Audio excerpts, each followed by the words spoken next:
Madame, monsieur, bonsoir. Merci de votre fidélité. Tout juste 18h30, c'est l'heure du journal.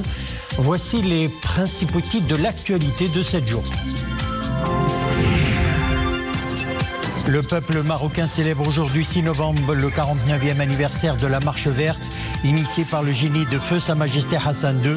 L'événement historique incarne la symbiose entre le trône alaouite et le peuple marocain autour des constantes et des valeurs sacrées de la nation.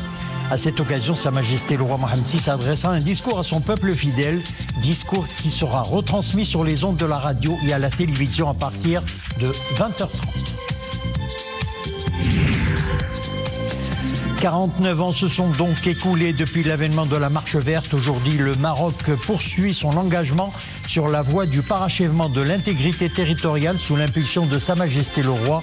Et les résultats sont là, un soutien international grandissant au plan d'autonomie sous souveraineté marocaine. Et sur le sol des provinces du Sud, une autre marche est d'ores et déjà enclenchée, celle du développement, portée par une vision stratégique initiée par le souverain. Le nouveau modèle de développement engagé au cœur du Sahara marocain a changé au mieux le quotidien de la population locale. Le peuple marocain célèbre aujourd'hui, 6 novembre, le 49e anniversaire de la Marche verte, un événement phare dans les annales de la lutte nationale pour le parachèvement de l'intégrité territoriale du royaume. À cette occasion, Sa Majesté le roi Mohammed VI adressera un discours à son peuple fidèle. C'est ce qu'annonce le ministère de la Maison royale, du protocole et de la chancellerie dans un communiqué. Le discours royal sera retransmis sur les ondes et à la radio et à la télévision à partir de 20h30.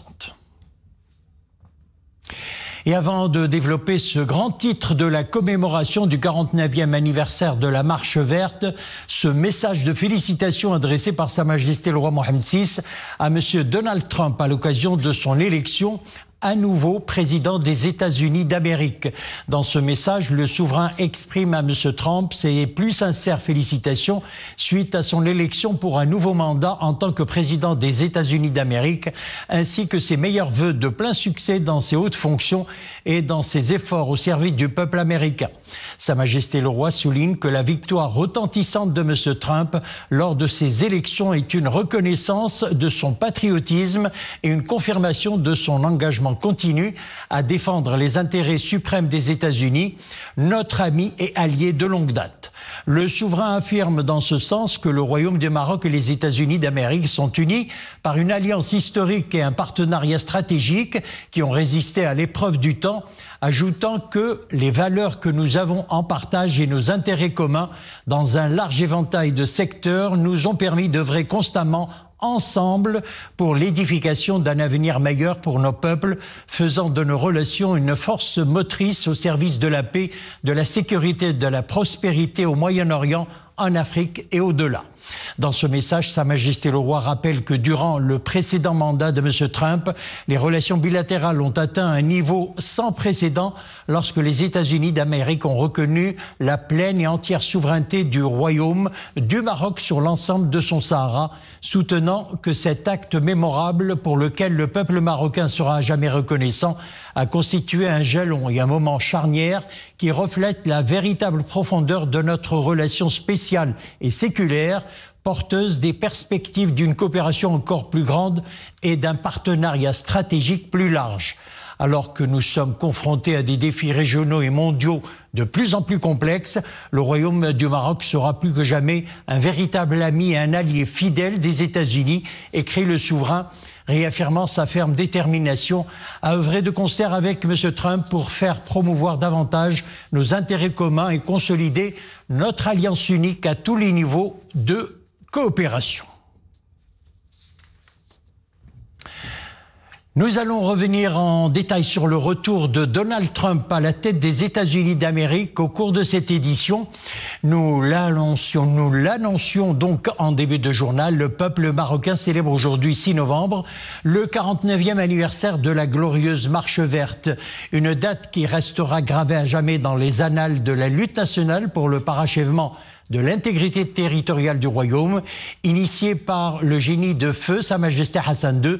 Cet événement historique incarne la symbiose entre le trône alawite et le peuple marocain autour des constantes et des valeurs sacrées de la nation. Évocation avec Iman Ablo.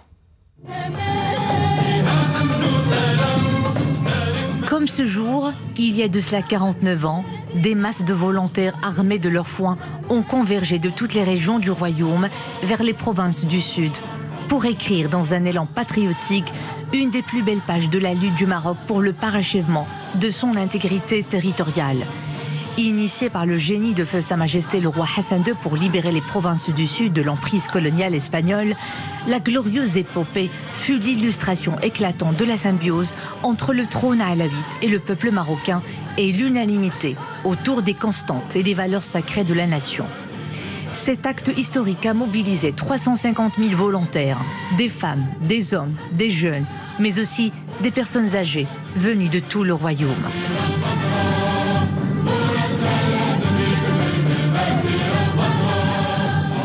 Devant d'immenses foules munies du Saint-Coran et du drapeau national, les autorités coloniales n'ont eu d'autre choix que de se plier à la volonté du roi et du peuple et de proclamer la fin de la colonisation des provinces du Sud.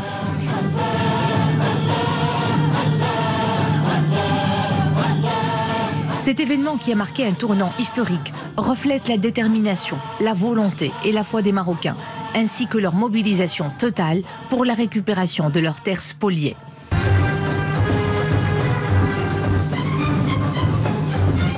Un processus qui s'est poursuivi avec d'autres dates clés. Le drapeau national a été hissé dans le ciel de l'Aïoun le 28 février 1976. Et plus tard, la récupération d'Oued Dahab le 14 août 1979, marquant ainsi la fin de l'occupation et de la présence étrangère dans ces provinces. Depuis lors, la Marche verte a non seulement consolidé l'intégrité territoriale du pays, mais est devenu un pilier de l'identité nationale, ancré dans la mémoire collective et commémoré chaque année comme un symbole d'unité et de solidarité. Aujourd'hui encore, cette épopée se poursuit sans relâche, avec des efforts constants pour déjouer les manœuvres des adversaires de l'intégrité territoriale du royaume, sous la conduite de Sa Majesté le roi Mohamed VI. La marche verte se poursuit également avec le lancement d'une nouvelle dynamique de développement qui fait des provinces du Sud une des régions du royaume affichant les meilleurs résultats en matière d'acquis sociaux, de services de santé et de logement, de croissance, d'emploi et d'attractivité économique. Grâce à l'ambitieux modèle de développement économique lancé par le souverain, le Sahara marocain est en passe de s'ériger en un véritable hub régional et international et de passerelle entre le royaume et sa profondeur africaine. Et aujourd'hui, cette épopée se poursuit avec des efforts constants pour la défense de l'intégrité territoriale du royaume sous la conduite de Sa Majesté le roi Mohamed VI. Actuellement, le Maroc récolte le fruit d'une diplomatie royale agissante avec le soutien international grandissant au plan marocain d'autonomie sous souveraineté marocaine. Samira Asban, Rachid Latabi et on retrouve Iman Ablo. La défense de notre intégrité territoriale, un processus qui a réalisé des progrès significatifs à la faveur de la diplomatie proactive menée sous la sage conduite de Sa Majesté le roi Mohamed VI.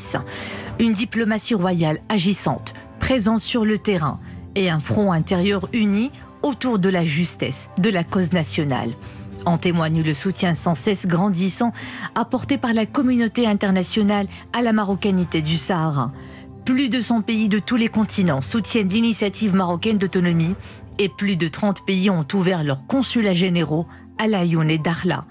De belles victoires diplomatiques, consolidées par un tournant majeur, la nouvelle position de la France, soutenant sans équivoque la souveraineté du royaume sur ses provinces du Sud. يسحب مجموعة من الدول لاعترافاتها بالجمهورية الوهمية. L'élan de soutien qui s'élargit en faveur de notre intégrité territoriale prend forme à travers le retrait par de nombreux pays de leur reconnaissance de la pseudo-RASD et par la reconnaissance de plus en plus élargie de l'initiative d'autonomie comme une solution crédible, sérieuse, pragmatique et durable à ce conflit artificiel. Une position consolidée également par l'ouverture par de nombreux pays de leurs consulats à Laayoune et Dakhla. الأقاليم الجنوبية خاصة بمدينتي العيون وداخلا.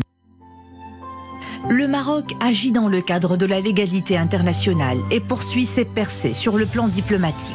La dernière résolution du Conseil de sécurité 2756, adoptée le 31 octobre dernier, cristallise toutes les avancées engrangées par la diplomatie marocaine et couronne ses efforts inlassables sous la conduite éclairée du souverain.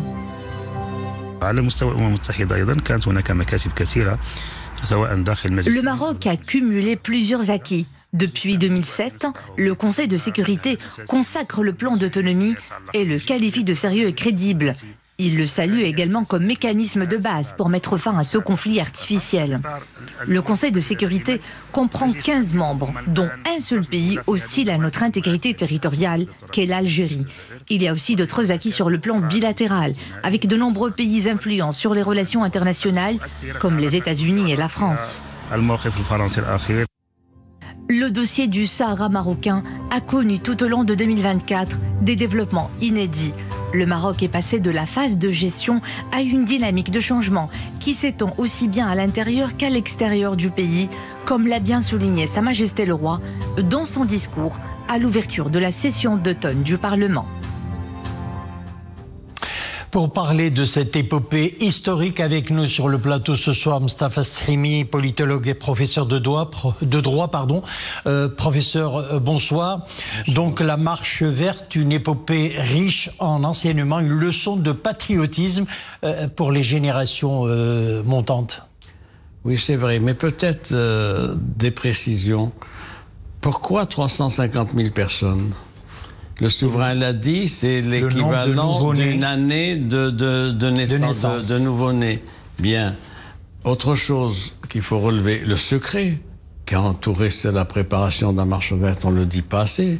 Voilà une opération exceptionnelle qui a été menée dans le plus grand secret.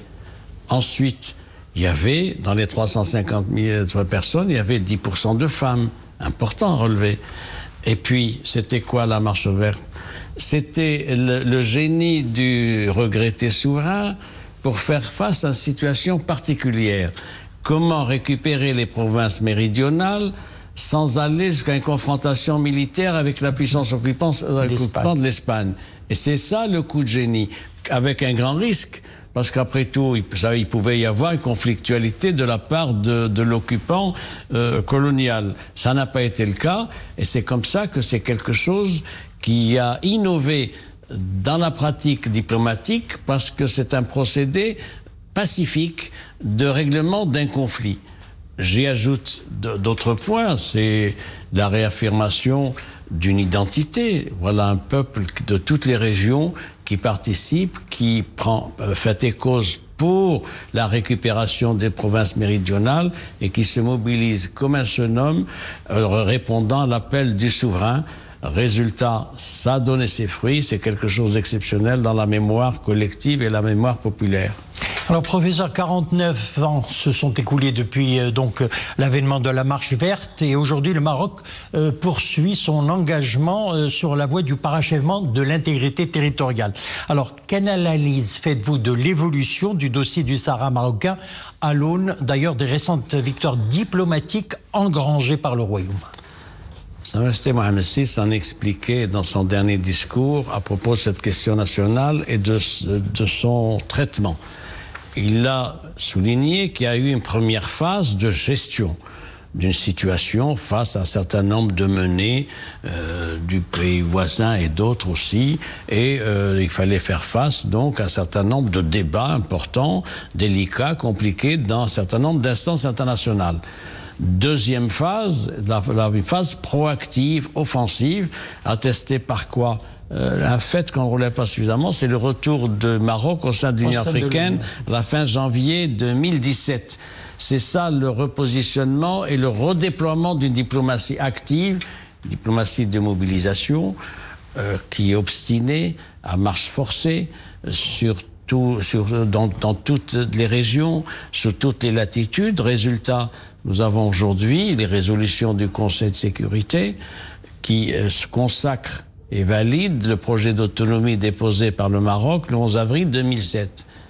Si bien que 17 ans après, les termes de règlement de cette question nationale sont de nouveau réitérés par le Conseil de sécurité avec la résolution du 31 octobre, il y a quelques jours, la 2756. Résultat aussi, l'élargissement des soutiens. Il y a plus de 112. Il y a plus de 112 pays. Dans les 112 pays, il y a une vingtaine de pays dans les Amériques. Et de grandes puissances également. Dont les États-Unis, évidemment, le 10 décembre 2020, avec la décision du président Trump, qui vient d'être réélu. Également le soutien au sein de l'Union européenne. Nous sommes à 20 États membres qui soutiennent le Maroc, avec en particulier le soutien récent, il y a 2 mois, 3 mois, de 2 pays nordiques, sans oublier évidemment la France, depuis le 30 juillet dernier, avec le message du président Macron. C'est quelque chose de fondamental et c'est une dynamique qui est en marche et c'est une dynamique importante donc qui a réussi à capitaliser des avancées. Pour rester avec nous, Moustapha Sahimi, de la marche verte à la marche vers le développement des villes du Sahara marocain, il n'y a qu'un pas. Le Maroc l'a franchi. Depuis son accession au trône, Sa Majesté le Roi a initié une série de mesures et de projets visant à transformer les provinces du sud du Maroc en un pôle de croissance et de stabilité. En 2015, effectivement, Sa Majesté le Roi Mohamed VI lance le nouveau modèle de développement de ces provinces, un exemple emblématique de la vision stratégique du souverain. Reportage Firdaous Lahrache, Mohamed Wahibi, Amin Chakaoui, Wassim Amsoud, Saad El-Kamli et Zakaria Mouqimbillah. C'est un chantier d'envergure qui touche bientôt à sa fin. La voie express Tiznit-Dakhla, un projet phare du nouveau modèle de développement des provinces du Sud. D'une longueur de 1055 km, cette autoroute permettra de renforcer la connectivité entre le nord et le sud du royaume, en passant par les grandes agglomérations du Sahara marocain. Parmi les projets initiés dans le cadre du nouveau modèle de développement des provinces du Sud, figure aussi la construction à l'Ayoun d'un centre hospitalier universitaire. Édifié sur 18 hectares, cet édifice imposant constituera un pôle médical de référence. Il permettra de rapprocher l'offre de soins aux habitants dans les provinces du Sud. Ce nouvel établissement s'ajoute à la faculté de médecine et de pharmacie de l'Ayoun, qui accueille son étudiant chaque année. Dans les provinces du Sud, les marches de développement se succèdent. Après la marche verte, nous assistons à l'accélération des projets de croissance socio-économique. Les provinces du Sud connaissent une évolution inégalée, avec une vision pour le futur. La dynamique en cours est bénéfique au Maroc et à l'Afrique en général. Les provinces du Sud seront ainsi un trait d'union entre le nord et le sud du pays.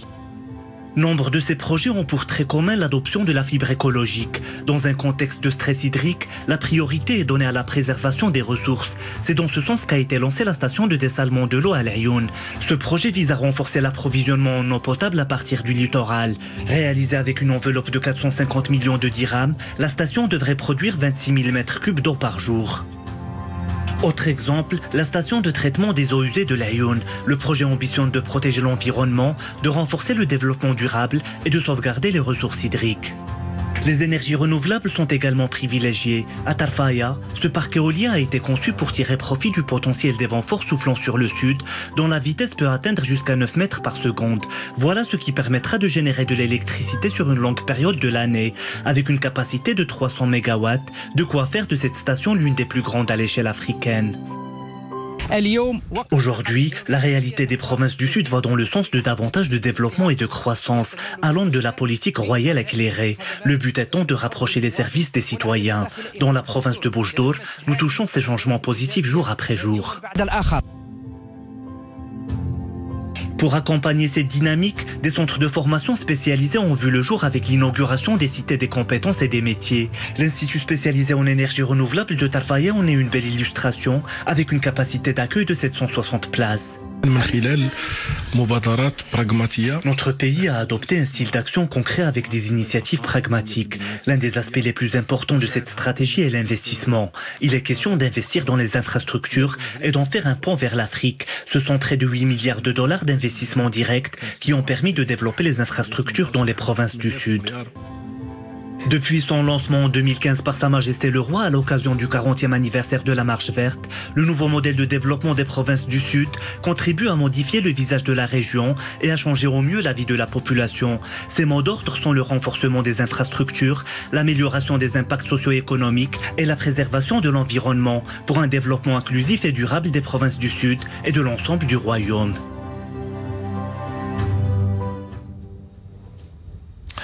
On revient à vous, Moustapha Sahimi, comme nous venons de le voir dans ce reportage aujourd'hui. Cette marche se poursuit avec le lancement de toute une dynamique de développement dans les provinces du Sud. Alors, quel est l'impact plutôt du nouveau modèle de développement économique sur le quotidien de la population du Sahara marocain? Il y a d'abord la récupération des provinces méridionales. Ça, c'est l'aspect politique, l'aspect recouvrement de l'intégrité territoriale, c'est un volet. Et il fallait ensuite, évidemment, que cette communauté nationale se mobilise pour les différentes régions, en particulier pour la région saharienne récupérée. C'est extrêmement important. Et donc, ce qui a été fait depuis des décennies est suffisamment illustratif de cette politique de développement. Pourquoi ? La première étude nationale sur le modèle de développement régional a été faite en direction des provinces sahariennes. Il faut le savoir, c'était 2010-2011, c'est extrêmement important, vous voyez. Donc, sur ce plan-là, le souverain a tenu à faire un diagnostic de l'état des lieux et des potentialités de développement. C'est d'ailleurs Cheikh Ibn Moussa qui avait présidé cette commission, qui a remis un excellent rapport. Ça a été repris ensuite et diffusé, et ça a donné lieu au discours du souverain le 6 novembre 2015, qui a lancé les axes et l'articulation de ce modèle de développement. C'est quoi? C'est un budget de à peu près 80 milliards de dirhams.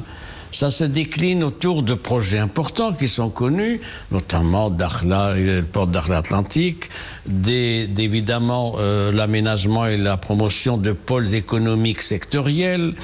On a parlé du potentiel de ces régions, ça a été dit dans votre sujet, les énergies renouvelables à Tarfaya, le problème de l'agriculture avec le plan Maroc vert et la génération green, le tourisme, et puis il s'agissait de mettre sur pied un modèle de développement éducatif, économique, social, durable. Un dernier élément, cette région est aujourd'hui la 3e région pour ce qui est de son PIB. Après Casablanca-Stade et Tanger-Tétouan. Et le taux de chômage est le plus bas dans les provinces sahariennes par rapport à la moyenne nationale qui est 13,7-14%. Il est de 6-7% dans les provinces sahariennes.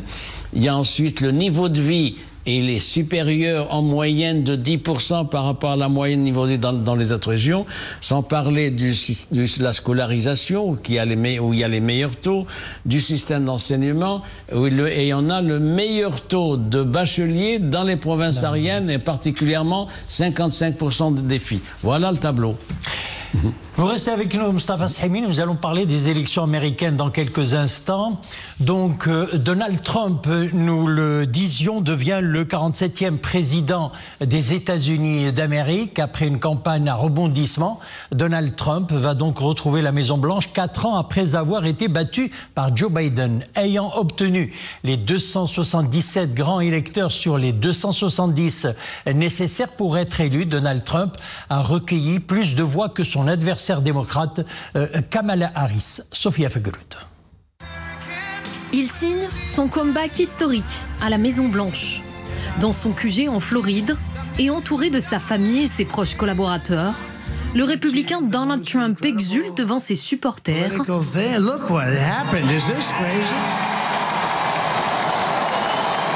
L'occasion aussi de réitérer ses promesses de campagne. Nous allons rembourser les dettes, nous allons réduire les impôts, nous pouvons faire des choses que personne d'autre ne peut faire. Nous voulons avoir de vraies frontières, une sécurité, une bonne éducation. Nous avons une des armées les plus fortes et les plus puissantes au monde, mais nous n'avons pas à nous en servir. Pendant mes 4 ans au pouvoir, nous n'avons pas eu de guerre. Comme en 2016, sa victoire a été nette et rapide.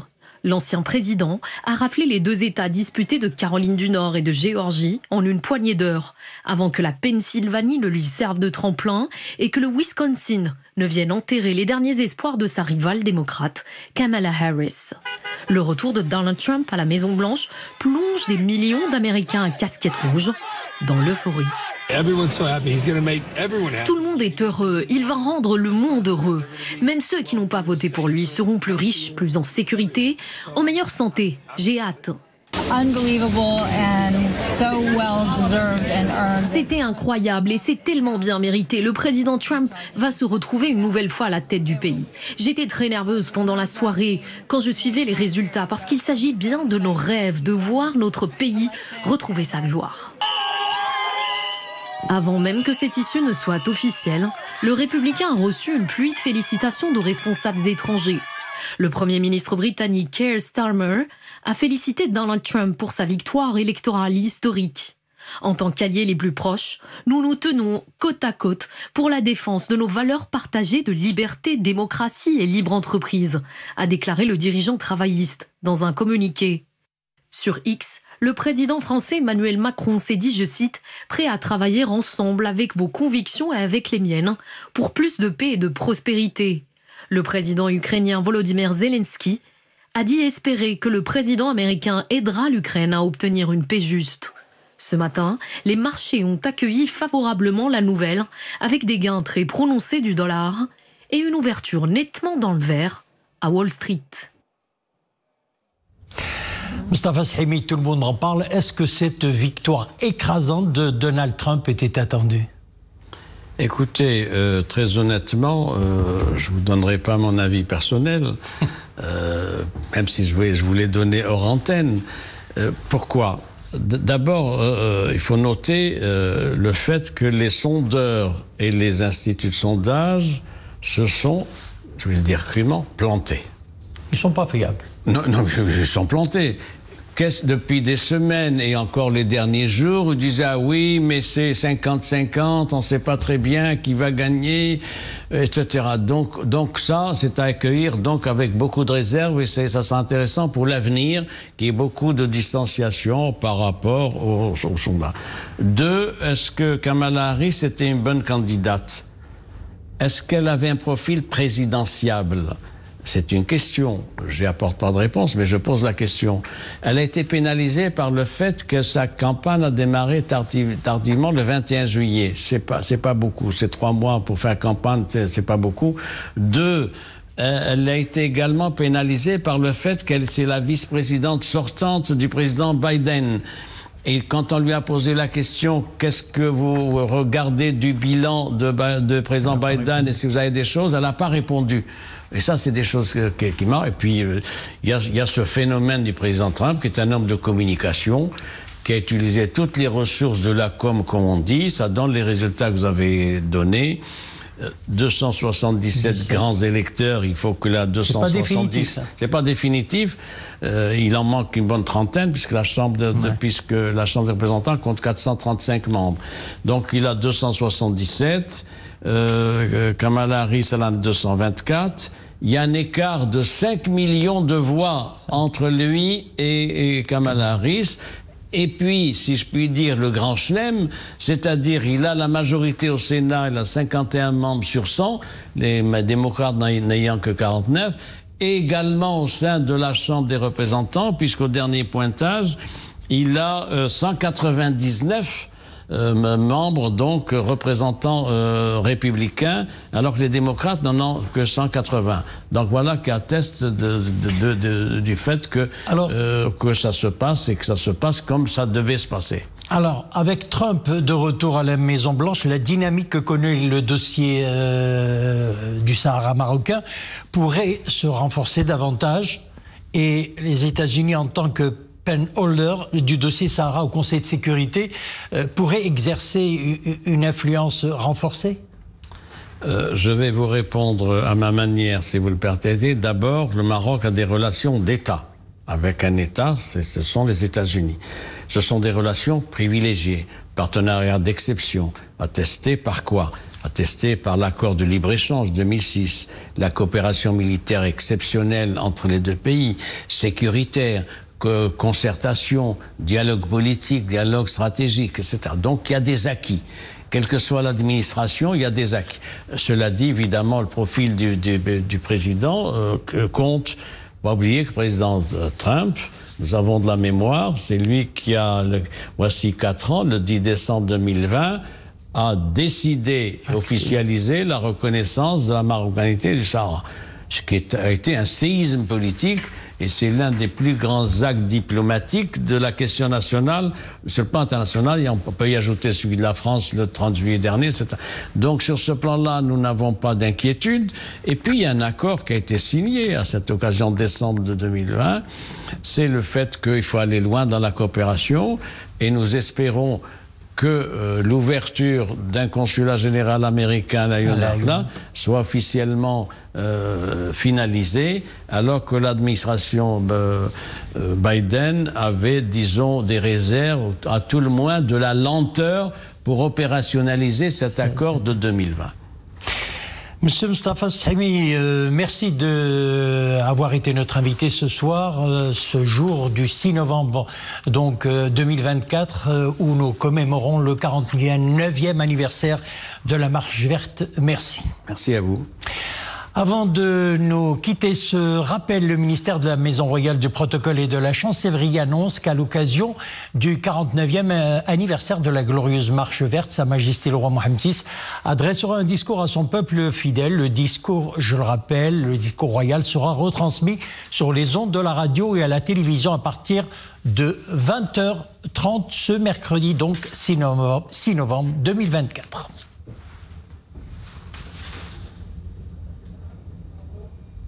Voilà, c'est la fin de notre édition. Merci de l'avoir suivi. On se retrouve demain, 18h30.